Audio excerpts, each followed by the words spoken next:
سيدي بوزيد، الأربعة الجنود الأربعة نور الدين العوني، محمد الزغلامي، محمد أمين التواتي، ومحمد الدخيلي. العناصر الإرهابية اللي اختطفت راعي الأغنام نجيب القاسمي في جبل سمامة نهار أعلنت على قامت بتصفيته بدعوى أنه جاسوس كان عاون في وقت سابق الجنود واعطاهم معلومات، وأكدت في نفس الوقت انتمائها لكتيبة عقبة ابن نافع، وأشارت زادة اللي هي نفسها اللي قتلت إمام الخمس صالح الفرجاوي في شهر أوت الماضي بنفس التهمة اللي هي الجوسسة لصالح قوات الأمن بين ظفرين. صالح القاسمي واحد من رعاة زوز اللي تم اختطافه بعد تم إطلاق سراحه اليوم بكري شوية اتصلنا به وكان عطانا الشهادة هذه.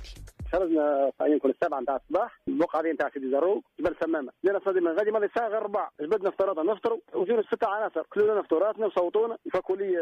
صباط نتاعي وبلوزون نحل لي اليمين تاع التليفون وصاحبي شدوا لي هذا يجيب القاسي فهم عاج كتفوهم ولا يفكروا لي اليمين قالوا لي برا 3:30 صيبوني خاطر هو قال لي صاحبك ايش بيه قال لي بعثك من طاغوت تجسوا علينا قلت له ما احنا بعثنيش لا طاغوت لا حتى شيء ما شفت حتى شيء صوتوه هو صاحبي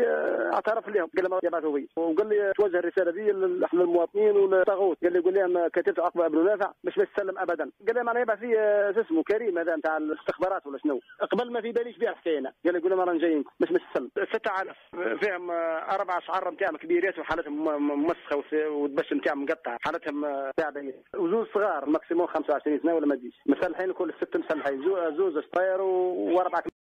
كلاشنكوف ضربوني على كتفي اليسار ورجلي بالعصا. هذه شهادة صالح القاسمي واحد من رعاة الأغنام الزوز اللي تم اختطافهم نهار الأحد في جبل سمامة ولاية القصرين. تم إطلاق سراح صالح القاسمي، لكن نجيب القاسمي حسب تويت للعناصر الإرهابية تنتمي لكتيبة عقبة ابن نافع قالت اللي هي قتلته. اليوم جريدة الشروق كيف نشرت على الموقع متاعها أنه معناها تم